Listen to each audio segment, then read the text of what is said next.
নমস্কার, শুরু করছি আজকে টিভি9 স্পেশাল। আপনাদের সঙ্গে রয়েছে আমি মঞ্জিরা। বাংলাতেও কি ঘটতে পারে যোশী মঠের মতো বিপর্যয়? হ্যাঁ, এই প্রশ্নটা উঠছে। আশঙ্কার কথা বলেছেন আজ খোদ মুখ্যমন্ত্রী নিজে। তবে এই বিপর্যয় কিন্তু পাহাড়কে কেন্দ্র করে নয়, এই বিপর্যয়ের আশঙ্কা সমতলের একটা জায়গা নিয়ে। গত কয়েক বছর ধরে এই অঞ্চলের ধস নিত্যদিনের ঘটনা। কথা বলছি বাংলার খনি অঞ্চল নিয়ে। মুখ্যমন্ত্রীর আশঙ্কা কিন্তু সত্যি অমূলক নয়। আমাদের ক্যামেরাতেও সেই ছবি ধরা পড়েছে। গোটা গ্রাম ধসে যাওয়ার ইতিহাস আছে আমাদের বাংলাতেই।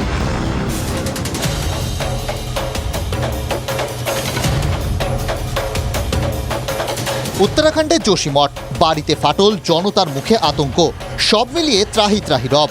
যোশীমঠের ছবি প্রশ্ন তুলে দিয়েছে আরও অনেক এলাকা নিয়ে। সবটাই মূলত পাহাড় অঞ্চল, কিন্তু সমতলেও ভাঙনের আতঙ্ক দেখছেন বাংলার মুখ্যমন্ত্রী মমতা বন্দ্যোপাধ্যায়। তার কথাটা কিন্তু একেবারেই অমূলক নয়। আজ থেকে নয়, বিগত বেশ কয়েক বছর ধরে সমস্যার মুখে বাংলার খনি অঞ্চল।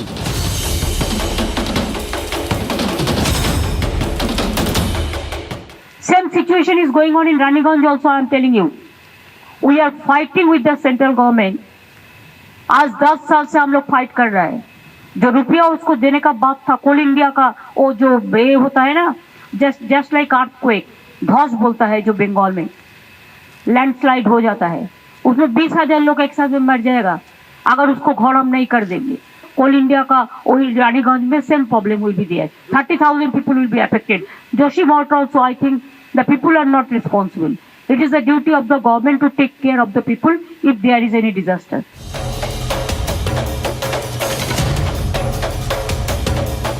তাহলে কি রানীগঞ্জেও যোশীমঠ? মুখ্যমন্ত্রীর আশঙ্কার কথা এবং সমস্যাগুলো একাধিকবার উঠে এসেছে জনতার মুখে। আসানসোল, রানীগঞ্জ, কয়লাখনি অঞ্চলে যারা বসবাস করেন তারা জানেন ফাটল আতঙ্ক কেমন। এই ছবি ধরা পড়েছে আমাদের ক্যামেরাতেও। দেখুন, ভালো করে দেখুন ছবিগুলো। যোশীমঠের থেকে কোনো অংশে আলাদা বলে মনে হচ্ছে কি? পার্থক্য একটা জায়গাতেই, যোশীমঠ পাহাড়ে আর রানীগঞ্জ সমতলে। রানীগঞ্জের অবস্থান খনি অঞ্চলে। বারবার অবৈধ কয়লা উত্তোলনের খবর উঠে আসে রানীগঞ্জ আসানসোল অঞ্চল থেকে।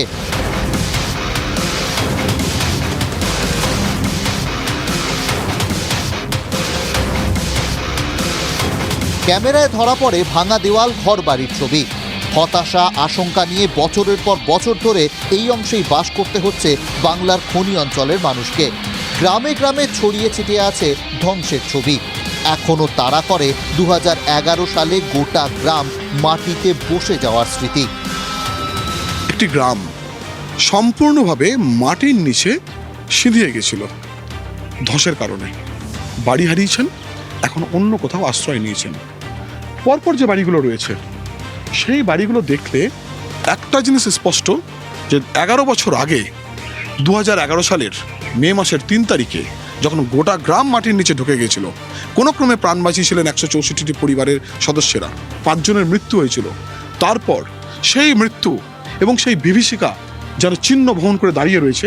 এইরকম একের পর এক ভেঙে পড়া, মাটির ভিতরে ঢুকে যাওয়া বাড়ির ধ্বংসাবশেষ। এটা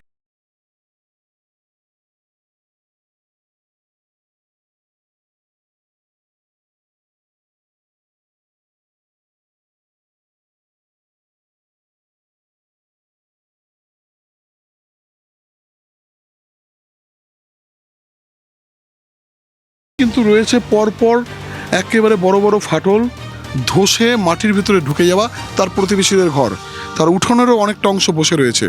যে কোনো মুহূর্তে এই জায়গা এতটাই বিপজ্জনক যে আবারও মাটির ভিতর ঢুকে যেতে পারে। আর সেই বিপদকে মাথায় নিয়েই ভাঙা ঘরের মধ্যে, ফাটলের মধ্যেই বাস করছে পরিবার মাঙ্গিয়াহারির। তার অকপট স্বীকারোক্তি, যাবো কোথায়, যাবার জায়গা নেই, যা হবে এই ঘরেতেই হবে।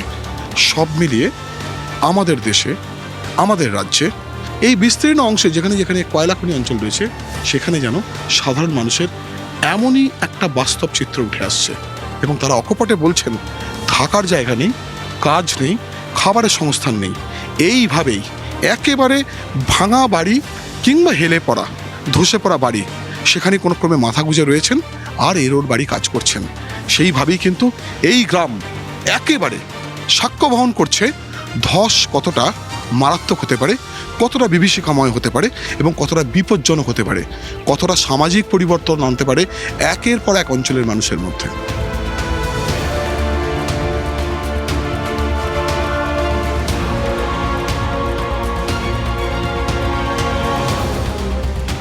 সব মিলিয়ে ছবিটা বেশ ভয়াবহ, কিন্তু এই ভয়াবহ ছবির কারণ কি, কেন এই অবস্থা? বিশেষজ্ঞরা বলছেন পরিত্যক্ত কয়লা খনি বালি দিয়ে ভরাট করার কথা, কিন্তু সেখানে দুর্নীতির কারণে বালি দিয়ে খনিগর্ভ ভরাট হয় না, জল ঢুকে তাই একাধিকবার ধস নামছে। খোলামুখ খনি সংলগ্ন অঞ্চলে ধসের অন্যতম কারণ হয়ে উঠছে বারবার। বেআইনিভাবে কয়লা চুরির ফলে খনি গর্ভে পিলার কেটে ফেলা হয়, সে কারণে মাঝে মাঝে খনি অঞ্চলে ধস নামে। মাটির নিচে কয়লা স্তরে বেশ কিছু অঞ্চলে দীর্ঘদিন আগুন জ্বলছে, সেই সব অঞ্চলেও ধস নামে মাঝে মধ্যেই। মুখ্যমন্ত্রীর ভাবনা অমূলক নয়, যোশীমঠ যেন অপেক্ষা করে আছে আমাদের খুব কাছে, প্রয়োজন উপযুক্ত ব্যবস্থার। তন্ময় প্রামাণিকের রিপোর্ট, TV9 বাংলা। এবার যোশীমঠের একটা আপডেট দিই। যোশীমঠে কি ইতিহাসের পাতায় নাম লেখাচ্ছে সেখানকার রোপওয়ে? যোশীমঠের অন্যতম আকর্ষণের কেন্দ্রে এই রোপওয়ে, কিন্তু এবার রোপওয়ে স্টেশনেও ফাটল, যা আতঙ্ক বাড়িয়ে দিয়েছে আরও। গ্রাউন্ড জিরো থেকে সেই ছবি তুলে ধরেছেন আমাদের প্রতিনিধি। যোশীমঠে চলতে থাকা লাগাতার ভূমিধসের জন্য বন্ধ করে দেওয়া হয়েছিল রোপওয়ে পরিষেবা। এই রোপওয়ে এই অঞ্চলের পরিচয়। যোশীমঠ থেকে আউলি পর্যন্ত 4.5 কিলোমিটার পথের এই যাত্রা বন্ধ করে দেওয়া হয়েছিল। মাঝে শুরু হলেও আবার এই পরিষেবা বন্ধ, কারণ ধসের প্রভাব পড়তে শুরু করেছে এই স্টেশনেও। যোশীমঠের রোপওয়ে স্টেশনের ছবিটা ভালো করে দেখুন, একাধিক জায়গায় ফাটল, পরিষ্কার দেখা যাচ্ছে সেই ছবি।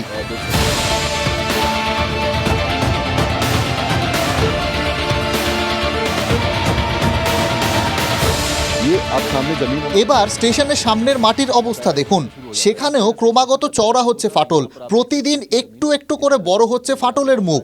अब जो डेवलपमेंट यहाँ पर देखने को मिल रही है, आप देख सकते এবার দেখুন স্টেশনের পাশের ক্ষেতের জমির অবস্থা, ফাটলের মুখ এখানে আরো বড়। পিডব্লিউডি এই ফাটল ভরাটের চেষ্টা করছে, কিন্তু রোপওয়ে স্টেশনের এত কাছে এই ধস ও ফাটল নতুন করে চিন্তার কারণ হয়ে উঠেছে। বলা হচ্ছিল সব টাওয়ার ও সব স্টেশন সুরক্ষিত আছে, কিন্তু বাস্তব ছবি কিন্তু সেই কথা বলছে না।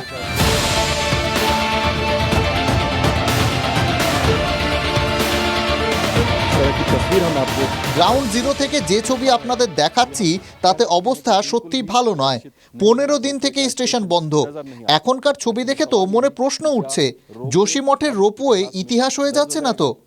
ক্যামেরায় গঙ্গার সঙ্গে TV9 বাংলার জন্য আমি অভিজিৎ ঠাকুর, যোশীমঠ। বাংলাতেও যোশীমঠের বিপর্যয় আতঙ্কের কথা আপনাদের দেখালাম, আর বর্তমানে যোশীমঠের কি অবস্থা সেটাও দেখলেন।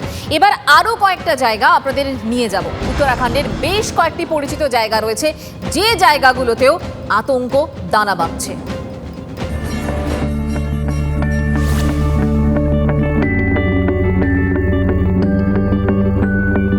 যোশীমঠ ছিল একটা সুন্দর জনপদের নাম, কিন্তু বিগত কয়েকটা দিনে সুন্দর আর অবশিষ্ট নেই। আতঙ্কের আরেক নাম হয়ে উঠেছে যোশীমঠ। প্রকৃতির রুদ্র রোষে মানুষ আজ বড্ড অসহায়। বাড়িঘর ছেড়ে পথে নেমে আসতে হয়েছে মানুষকে, কারণ বাড়ি এখন বিপদসংকুল। একটা যোশীমঠ অনেক বিতর্ক উস্কে দিয়েছে, দেখিয়ে দিয়েছে মানুষ প্রকৃতির কাছে কতটা অসহায়। প্রকৃতির সাবধানবাণী উড়িয়ে দিয়ে তার উপর উন্নয়ন চাপিয়ে দিলে কি হতে পারে সেটা হারে হারে টের পাচ্ছে যোশীমঠ। এখন প্রশ্ন, যোশীমঠ কি একা, নাকি আরও যোশীমঠ অপেক্ষা করছে হিমালয়ের কোলে? সমস্যা কিন্তু অনেক গভীরে। শুধু উত্তরাখণ্ডেই এমন অনেক জায়গা আছে যেগুলো যে কোনো দিন যোশীমঠের আকার ধারণ করতে পারে। আজ আপনাদের নিয়ে যাব এমনই 5টা জায়গায়। শুরুটা করা যাক গোটা দেশের কাছে অত্যন্ত পরিচিত একটা নাম, নৈনিতাল দিয়ে। দেশের এই হিল স্টেশন হ্রদের শহর হিসেবে পরিচিত। নয়নাদেবীর মন্দিরের থেকে এই শহরের নাম নৈনিতাল। ইউরোপের এক ব্যবসায়ীর হাত ধরে এই শহরের গোড়াপত্তন 1841 সালে। ব্রিটিশদের কাছে এই নৈনিতাল ছিল প্রিয় এক পর্যটন কেন্দ্র। গোড়াপত্তনের পর থেকেই নৈনিতাল নিজের অপরূপ প্রকৃতির শোভায় গোটা বিশ্বকেই যেন হাতছানি দিয়ে ডাকে। সেই ডাকে সাড়া দিয়ে প্রতিদিন প্রতিনিয়ত বাড়ছে পর্যটকের সংখ্যা, তার সঙ্গে পাল্লা দিয়ে বাড়ছে জনসংখ্যা, ঘরবাড়ি, হোটেল, হোমস্টে, বাজার, পর্যটনের যাবতীয় উপাদান নিয়ে আজকের নৈনিতাল। তথ্য বলছে নৈনিতালের আয়তন 11.73 বর্গ কিলোমিটার, জনসংখ্যা 41,377, জনঘনত্ব 3,500 জন প্রতি বর্গ কিলোমিটারে, সমুদ্রপৃষ্ঠ থেকে উচ্চতা 2084 মিটার।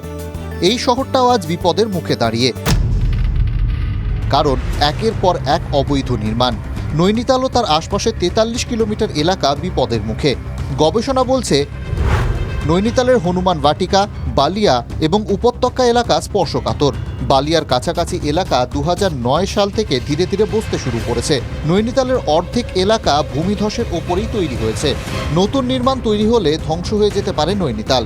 নৈনি লেকের জলে যে বন্যা হতে পারে তাতে 43 কিলোমিটার দূরে থাকা হলদওয়ানি পর্যন্ত ভেসে যেতে পারে। কিন্তু প্রশ্ন, সতর্কতার পর কি কোনো কাজ হয়েছে? উত্তর না। 2010 সালে এখানে তৈরি হয়েছে হেলিপ্যাড। এই নিয়ে জনস্বার্থ মামলাও হয়েছে, আদালতও মেনে নিয়েছে বিপদের কথা। কিন্তু উন্নয়নের স্রোতে সব সতর্কবাণী ভেসে গেছে, যা প্রতিদিন খাদের ধারে ঠেলে দিচ্ছে নৈনিতালকে।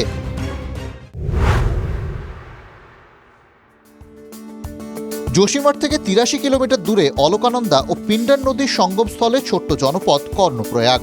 কেদার ও বদ্রীনাথ যাত্রার জন্য এই কর্ণপ্রয়াগ ছুঁয়েই যেতে হয়। উত্তরাখণ্ডের পবিত্র 5 প্রয়াগের একটি কর্ণপ্রয়াগ। প্রাকৃতিক সৌন্দর্য, পৌরাণিক ইতিহাসের মতো একাধিক আকর্ষণ এই স্থানের। তবে গত কয়েকদিন অন্য কারণে খবরের শিরোনামে উঠে এসেছে কর্ণপ্রয়াগ। যোশীমঠের ফাটলের খবর সামনে আসার পর এই কর্ণপ্রয়াগ থেকেও একই খবর পাওয়া যায়। কর্ণপ্রয়াগে প্রায় 50টি বাড়িতে ফাটল, 26 থেকে 27টি বাড়ি থাকার অযোগ্য। 2013 থেকে ভূমিধসের প্রবণতা বাড়তে শুরু করে। ড্রেনেজ এই অংশের মূল সমস্যা। এখানে বসবাসকারী মানুষের মধ্যে আতঙ্ক ক্রমশ বাড়ছে। সমীক্ষার পর প্রশাসনের পক্ষ থেকে জানানো হয়েছে নিকাশি ব্যবস্থা দ্রুত ঠিক করতে হবে। নিকাশির জল বেরোনোর জায়গা তৈরি করতে না পারলে বিপদ আরও বাড়বে। কাশ্মীরের শ্রীনগরের কথা আমরা সবাই জানি, কিন্তু উত্তরাখণ্ডের শ্রীনগর, তার কি অবস্থা? তথ্য বলছে অবস্থা একেবারেই ভালো নয়। ছোট্ট জনপদ শ্রীনগরের সমস্যা বাড়িয়েছে ঋষিকেশ কর্ণপ্রয়াগ রেল প্রজেক্ট। সমুদ্র থেকে 560 মিটার উচ্চতায় অবস্থিত শ্রীনগর, অলকানন্দা নদীর তীরে এই ছোট্ট শহরের অবস্থান। জনসংখ্যা 20,115। এই শহরের একাধিক বাড়িতেও দেখা গেছে ফাটল। তবে এই ফাটলের কারণ হিসেবে স্থানীয়রা আঙুল তুলছেন ঋষিকেশ কর্ণপ্রয়াগ রেল প্রজেক্টের কাজকে। পাহাড়ের মাঝে এই লম্বা রেলপথ তৈরি হচ্ছে পাহাড় কেটে, একের পর এক টানেল ও ব্রিজ, যার খেসারত নাকি বাড়িতে ফাটল। টানেল তৈরির জন্য হচ্ছে বিস্ফোরণ, যার জেরে কেঁপে উঠছে বাড়ি। স্থানীয়রা একাধিক অভিযোগ জানিয়েছেন। তারপর তদন্ত কমিটি গঠন হয়েছে, রিপোর্ট জমা পড়েছে, ক্ষতিপূরণের কথাও জানানো হয়েছে। প্রশাসনিক তরফ থেকে জানানো হয়েছে যোশীমঠের অবস্থা ও শ্রীনগরের অবস্থার মধ্যে বিস্তর ফারাক। সত্যিই কি তাই? উত্তরটা সময় দিতে পারবে। ফাটল আতঙ্কে যদি যোশীমঠের কাছাকাছি কোনো জায়গা উত্তরাখণ্ডে থাকে তাহলে সেটা উত্তরকাশী। যোশীমঠ থেকে 286 কিলোমিটার দূরে অবস্থান হলেও ভৌগোলিকভাবে যোশীমঠ ও উত্তরকাশীর অবস্থান অনেকটা একই রকম। 2010 সালে গঙ্গা ভাগীরথী ভাঙনে 50টি বাড়ি ধ্বংস হয়ে যায়, তলিয়ে যায় জাতীয় সড়কের একটা অংশ।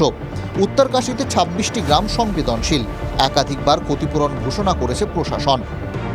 উত্তরকাশীর ওপর দিয়ে যাচ্ছে গঙ্গোত্রী জাতীয় সড়ক, যা সেনার কাছে খুব গুরুত্বপূর্ণ।